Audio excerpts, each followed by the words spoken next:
Parmi les héros de DC Comics, comment ne pas penser au personnage à la vitesse supersonique? Évidemment, je veux parler de Flash, mais savez-vous qu'il a aussi eu le droit à ses propres versions alternatives? C'est ce que l'on va voir dans cette vidéo, avec bien sûr un petit résumé de leur histoire, ainsi que leur première apparition dans un comics. Malheureusement, je ne pourrai pas tous vous les présenter en une seule fois, donc il est possible que je fasse un deuxième épisode si cela vous plaît. Aussi, vous l'aurez peut-être remarqué, mais je suis légèrement malade, donc c'est normal si ma voix a changé dans cette vidéo. Bonjour à tous les amis, j'espère que vous allez bien, pour ma part ça va super.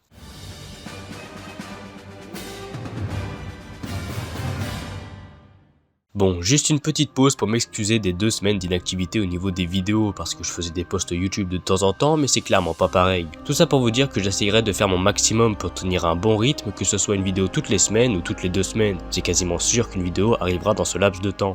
Et par la même occasion, je vais arrêter de prévoir une date de sortie quand je n'ai même pas fini la vidéo en question. J'ai vu ce que ça a donné avec justement ce post où je disais sortir la vidéo que vous êtes en train de regarder, qui allait être programmée pour une certaine date et finalement arrive plus tard, donc environ une semaine après le post. Peut-être aussi que vous ne le saviez pas, mais je suis toujours dans les études. D'ailleurs, j'ai le bac français à la fin d'année, donc je verrai comment les vidéos sortiront à ce moment-là, parce qu'il reste quand même du temps avant d'y être. Mais en tout cas, sachez que je ferai mon maximum pour rester régulier. Et aussi une dernière chose, merci énormément pour les 700 abonnés, c'est vraiment incroyable, et comme je l'ai dit aussi dans un post communautaire, j'espère que cette aventure continuera encore. Bon, maintenant assez parlé, et place à la vidéo que vous attendiez tant. Durant la vidéo, il est possible que je spoile certains moments de l'histoire pour un peu plus de compréhension au niveau du personnage. C'est pour cela que j'invoque l'alerte spoil. Connaissez-vous une version de Flash venant d'un futur alternatif? Il est apparu pour la première fois dans le comics Speed Force de 1997 et il s'agit de Blen Allen. Celui-ci et son fils vivent alors sur une planète colonie se nommant Petrus. Afin de stopper la descendance Allen, Cobalt Blue va injecter un virus à Jace qui est le fils de Blen, qui aura pour effet de lui ôter sa super vitesse et le rend incapable d'empêcher le virus de se disperser dans son corps. Faisant un ultime effort, Blen emmena son fils dans la Speed Force ayant l'espoir qu'elle l'accepte. Ce qu'elle fera, celle-ci prie Blen et redonne sa super vitesse à Jace qui lui permet justement de combattre le virus, un peu à la façon de Deadpool. Après la mort de son père, Jace reprendra le titre de Flash et essaiera de régler l'affaire.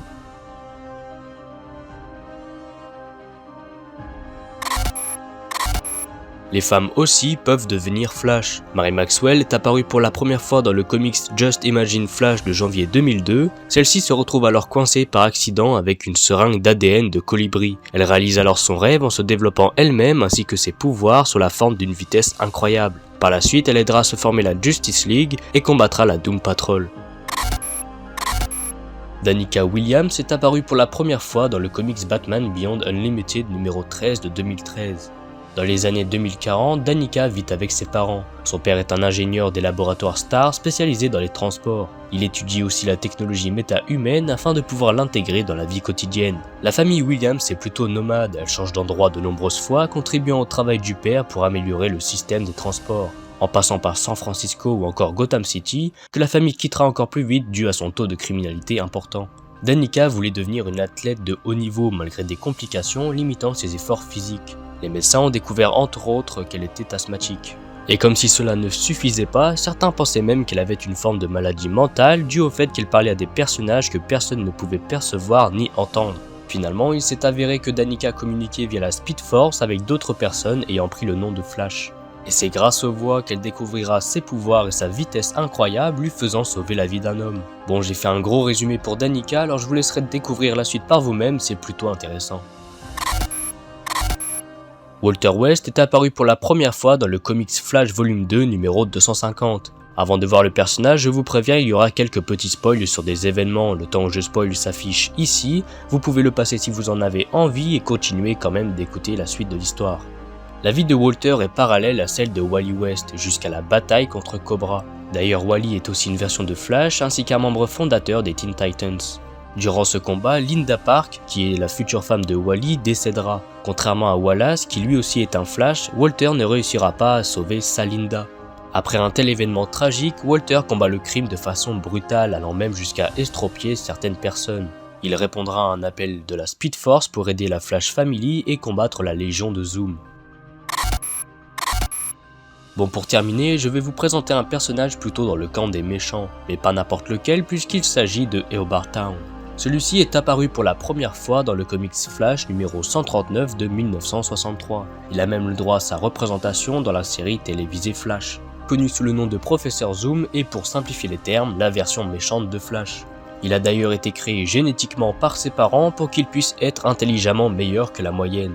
Suite à son intelligence, il aura du mal à s'intégrer socialement et se verra refoulé par les autres. Il refusera même de faire partie du musée de Flash pour étudier la Speed Force délaissée des études, mais s'intéressera malgré tout au sujet de manière illégale et se fera arrêter. Son extrême connaissance sur la Speed Force lui donnera le surnom de Professeur Zoom. Voyant une telle obsession pour cette organisation, ses parents décident de fermer le musée, donc ce qui revient à le priver de ses ressources. Malheureusement, son futur alter ego intervient, mais pas pour parler avec eux, vous vous en doutez, mais bien pour les tuer. Alors de la même manière dont je l'ai fait pour Danica, je vais pas plus vous spoiler sur son histoire. Par contre, j'ai bien l'intention de lui faire une vidéo dédiée, car aussi complexe et bien écrite qu'est le récit du Professeur Zoom, je pense qu'en parler en vaut vraiment le coup. Dites-moi encore si vous voulez que je fasse cette vidéo en commentaire. Voilà, c'est la fin de cette vidéo, j'espère qu'elle vous aura plu, peut-être qu'une partie 2 est prévue, ne sait-on jamais. En tout cas, à bientôt pour de nouvelles aventures. Et si vous avez envie de découvrir les jeux de super-héros, je vous conseille d'aller sur le site Instant Gaming. Je vous préviens quand même que rien n'est sponsorisé, mais les jeux sont vraiment pas chers, comme les Gardiens de la Galaxie à 21€, que personnellement j'ai grave kiffé, ou encore côté DC avec les Batman qui sont à très bas prix, donc profitez au max et si vous pouvez, j'ai un lien d'affiliation dans la description qui me permet de récupérer un peu de cashback sur vos achats, comme c'est marqué ici, ça pourrait m'aider dans le développement de la chaîne.